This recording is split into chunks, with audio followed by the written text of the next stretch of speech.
Hello, everyone. This is the Hollywood Makers podcast, and we're so excited that you are here with us. And I'm very excited to have one of our new hosts of the podcast. Her name is Glori, and she's going to talk about her. So I'm very honored to have Glori here. So, Glori, tell us about your career. Yeah, I am so happy to be here. Really excited to be getting into this and kind of going on this new journey. So thank you again for bringing the opportunity to me. But yeah, a little bit about my career journey. I started basically my entire career has been in marketing. I've done a couple different things from like web, digital, CRM, but currently now I do a lot of brand work. Specifically, I work with NBCUniversal and specifically Peacock right now. So that's kind of my role. I also have been more of like a production role throughout my career, basically. So always either developing creative from a brief or, bringing pieces together to make something happen or versioning something out for like a localization project or something. But I've been pretty much project manager my whole time, or production, whatever you want to call it. I'm just the one who keeps the schedule, the budget, keeps it organized. um but I think in terms of like larger career goals as well, I'm currently getting my master's in entertainment industry management, which is at California State University Northridge. It's a new program that I think they just started last year that was kind of built by and for industry people, and it's just getting deeper into the entertainment world and being able to potentially move my career to working more deeper in the television capacity, because that is just, my favorite thing in the world. Like, I think I told you this when we met the first time, where I'm like, marketing was my first love, but TV is the love of my life. So it's a little bit like blending those two things now, I think, is very much a priority for me. And I think as I'm like going on this journey, thinking like moving towards like content development, specifically for sitcoms. I love comedy TV. I love a sitcom. It's my favorite thing in the world. It's the way that I view the world. It's like And I every want you to tell me about that, about especially Mhm. what you like, and but all the things that you've been telling us. And again, for our community, if you haven't listened to the other episode, what we do here is for you and me to know that we are the Hollywood makers and that we Yeah. are making it. And when we say making it, it's making things happen with all the things that have changed in the world. We have to adapt, we have to do things. So as you can see, we're different generation, we're from different origins and everything. And we here just love to create and to support each other. One of the things that I identified with Glori was precisely, like you say, I work in production, because that's what we do. We work in management, in making. I always explain the production thing like a big puzzle, and that we have to put all the pieces together and make those things happen, right? And Yes. I said, this is one person that I really want for you guys, and she's one of the one who you're gonna be listening often here, because she's one of our hosts now in the Hollywood Makers. And now let's talk about that area. You said that you like the sitcoms, the comedies. Tell us more about that. Yeah, well, I mean, like I said, like sitcoms, comedy TV, I think is just my favorite thing. I think the kind of person I am, I'm always joking. I never take anything too seriously. It's a way of like viewing the world too, right? Where it's like, Good. the sitcom is about taking what's happening in the world and just finding the humor, the comedy, the beauty in it, the like Yeah. lightheartedness in it. Even if like very dramatic things are happening, very big things are happening, it's still like there's still some humor to be made. There's still a positive side. There's still something good to be gained from that. So I think it just really resonates with me um, in that Yeah. way. But yeah, I think it's something that we see less and less of them these days. Like it's definitely, I think, been a bit of a downward trend in terms of what the studios and what people are making. But I think it's something that we should get back to. I'm like, I think especially in the state of the world, the way it is right now, with Yeah. things being uncertain, people not having the space to really enjoy stuff in the same way. I think having a sitcom that's just easy to watch, that feels comforting, that can make you laugh even though life is happening, Yeah. I think it's super important and valuable for people. So I hope to Yeah. see a lot more of that happening. And I'm so glad that you're gonna bring people in all these areas. By the way, executives and people creating and doing all these things, not just obviously in the comedy and the sitcom area, but in like I said, in the media and entertainment industry. Tell me what do you think is happening with this evolution that we've always talked about the media and entertainment industry. Because I am gonna just refer, we always give the news, the latest news, but also, it was the pandemic and the strikes, and then the wildfires in LA. The AI obviously is changing things really, really rapidly. And it's people, humans, the ones that we have to act and create and adapt. But tell me, what do you think? Yeah. I think it's interesting the state that we're in right now because it's like so many of those consecutive things just kind of happen back to back to back, Yeah. right? So I think definitely the state of the industry is just a little bit insecure, right? A little bit uncertain, a little bit stressful. I think like it's just mirroring, the larger global situation, right? Where everyone is a little bit on edge and I think it's caused maybe like some ripple effects in terms of like, there's people who were laid off in these really significant ways and that makes competitions for jobs like a lot harder. It makes like I think people like kind of emerging in the industry a little bit at a disadvantage since it's like you're competing for the same jobs with people who have way more years experience than you just because of like pure circumstance.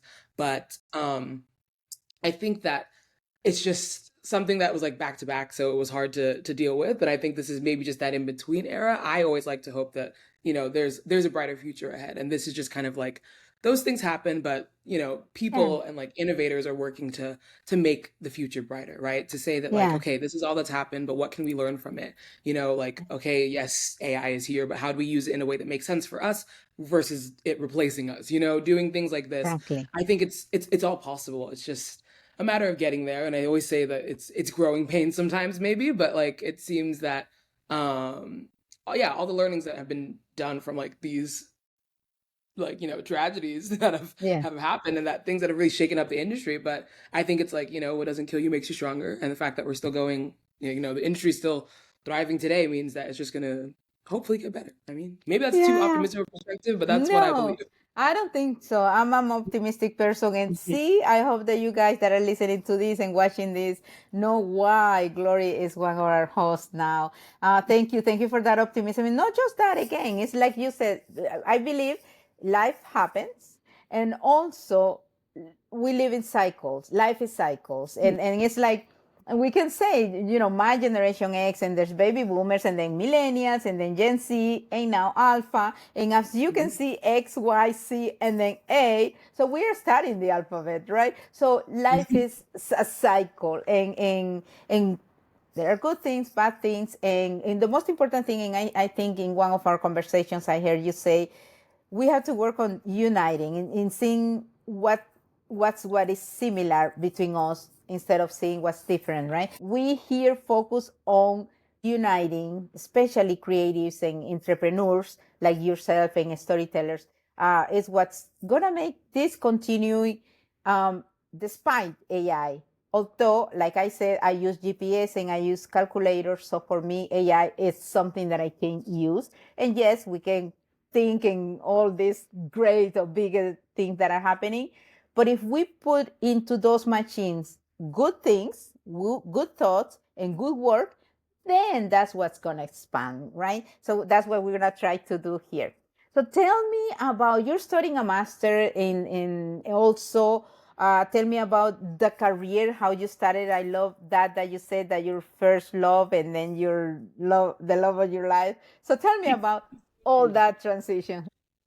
Yeah, I mean it's yeah, it's such a dramatic way of putting it, but I mean it's how it I is. I love think it. I started in marketing because well when I started like in college I was actually pre-med, so I was like okay, let me Um, do that because they're like you're a smart kid, so they're like just go be a doctor. I have Nigerian parents, so that's the top of their mind was like go be a doctor, and I was like okay, I don't really know what I'd want to do, so why not? But then I think mhm, in exploring, I was like, I have a more creative side to me that I don't think I would want to just like suppress fully. You can't really get too creative in medicine. I don't think that should be something you do. no. So it was kind of like thinking like what career paths can I do that kind of can blend like analytical with like creative. And then that's literally what marketing is for me, right? And so it's like something that spoke to me so well. I think it became like a thing where I like to think I'm very good at it, like it just really like resonates with me as a person. But then when it comes to marketing, right? It's like you can market anything, right? You can market like basically anything in the world. And then so you have to think a little bit deeper about what else are you really passionate about? And then, that's where you start thinking self-reflection. And that's where it's like, oh, for me, it's always been TV. It's always been sitcoms. And so it was like, now that's what I do, is kind of the intersection of like that entertainment marketing, right?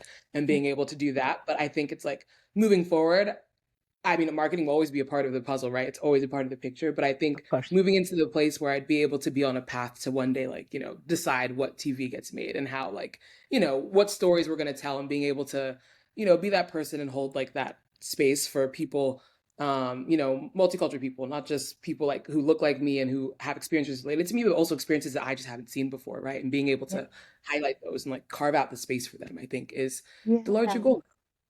And thank you for saying that, because I remember when I was since I came from my country, Honduras, and I came and lived 20 years in Miami. Then I moved to LA, and I've been in LA for 17 years. I went with my daughter, who was born in Miami, and for us, going and getting to a place that it's multicultural. So everyone was different, and we love that, and we love what's happening there. And I know New York and other places, and I think people understand each other better in some places, because, like I always say, I open my door, and I think I heard someone say something like that, and I see different people from different. It doesn't have to be color. We're humans, and that's the way I see it, and that's the way we are. So um, that Hollywood Makers was born from Dale Cuéntame, which is the one in Spanish. In that first season that I named that, and it was right before the pandemic, but it was during the pandemic, I started to interview people that were behind the scenes, or even singers or actors in Spanish. But then the second year, and I saw, because it was the first podcast in Spanish, one of the first one from LA, I wanted to interview multicultural filmmakers and emerging people in the industry. So we did the second season with Carly. And then the third and fourth season was with Claudia, and she still is doing the ones to watch. We love to go to precisely highlight those things that are being made with people like us, and that people need to know that we do those type of things, right? So now I'm so excited, because you and Starry are going to come, and you're gonna be leading this episode. So you're gonna, like, people don't see me here that much, but it's you. This is gonna be your episode, so you can see and watch and listen to Glori every other Wednesday, and the Hollywood Makers. So we're so excited for the episodes that we're planning to work on, but you can give a hint or a teaser of things that you want to bring to the show. Yeah, I mean, I think there's so many different topics to explore. I think obviously within like marketing, within TV entertainment, Yeah. definitely like I mentioned, I think sitcoms is a passion of mine. So I'm sure that's always going to be something that I come back Yeah. to and wanting to talk about, like, what's the current state of comedy TV? Why Yeah. why are these on the decline? How do we kind of bring them back? What are the things that make them like so special? What makes them successful? Being able to do those kind of things, I think is really important. Also, again, thinking of my background in marketing, being able to understand like the industry now and how things get started, and how these days things really do start on like online social media and like Yeah. those places. And then how does that translate though to long form content, and being able to Yeah. kind of see what those different gaps are, and how the industry is evolving to like kind of merge into kind of one thing almost, right? um Yeah. I also just think like you've mentioned overall, like multiculturalism and making the space for like unique stories, and being able to have like um other voices be heard. Because I think something that, again, super is important to me about sitcoms is that they can show like a diverse range of stories, but have like the same system. So it's like it could be, the story of a Black woman, but it's not just like looking at her trauma. It's looking at her joy and her happiness and her calm times, her busy times, like, and being able to really just humanize her as a person, right? And being like, she's Yeah. not defined by one thing, but showing her as a person and bridging the gap of like, yeah, we have more similarities than we do differences, and being able to, Exactly. always be able to create the kind of space to have those stories where we're really focusing on people as individuals and what makes them them, so that you can see more of yourself in them versus just like, as a broad concept. So I think in terms of what I would want to be talking about, it's probably going to be around those areas. And And I'm sure that's whatever else comes to mind. so great, so great. And again, you're gonna see, and we're gonna explore different things. And I just wanted to mention, and we may cover it. You may want to do this type of episodes too, because I like for us to analyze these new vertical productions Yeah. and who are focusing on micro dramas. Yeah. And all this, even, and if you, our community has heard about the suits that are against China and different Yeah. things that are happening because of these micro dramas that for me is like novelas in Spanish. And I remember I was talking with I don't know if it was a client or a mentee, but it was a young person. It was a month ago. Oh, I know who. And she told me, I don't like, and she's very young. I don't like that. I want to watch sitcoms and I want to watch bad series in Netflix the weekend, but I don't want to watch in my phone dramas. And for me, it was like, oh, I thought every young person is watching micro Feel the same. dramas. I'm like, I also am like, you Yeah, yeah. And when I saw that they look like novelas, it's like, know. no. But anyway, so we're going to be talking about this because this is creative development. This is development in production. And this is what Glori and I and also Starry, who you're going to meet, guys, in the next episode, we're going to be talking about that because we're passionate about that. We are women here, multicultural women in the Hollywood Makers. Claudia, of course, is going to continue with her episodes. So, Glori, say something at the end of the show. You know that you're having your first guests in your next episode, but something that you want to say to the community today. Um, yeah, I just want to say thank you for being a part of the community, right? And being able to create a space where this kind of opportunity could come to me, and being able to let me also have a voice out here, I think it's important. You can't do that without, a community. Obviously, like you, Rossy, have done so much, but also I think people just tuning in, listening, and creating the space for, us all to be supportive of each other. And I think, like, you said this to me once, where you're like, we're a team, and being able to feel like you're not alone in the industry, when I think it can feel really like that sometimes, right? Where you're like, I'm an island, I just have to make it on my own. But feeling like there is a place where, you have other people to rely on and that we can all, like, grow together. I think that's Exactly. super important for me, and I'm super grateful to have that. So I'm Yeah. excited to, be on this journey and excited to see how I can grow, what I'll learn, Thank and you. all that. Yeah, thank you. And I know we selected, I'm so happy about the selection of our new two hosts. And I really appreciate. And guys, you're gonna be so happy. This is the end of this episode where I wanted to introduce Glori, and let's just wait for the new episodes. Thank you so much, Glori. Remember that you can subscribe Spotify, Apple, iHeartRadio, and also YouTube. That's a new channel, and where we're going to have the video podcast. We usually continue the audio podcast in the podcast platform, but right now we're going to go back to the video interviews so you can see Glori and her guests and starring her guests. So please subscribe. So this is the Hollywood Makers. Until next time.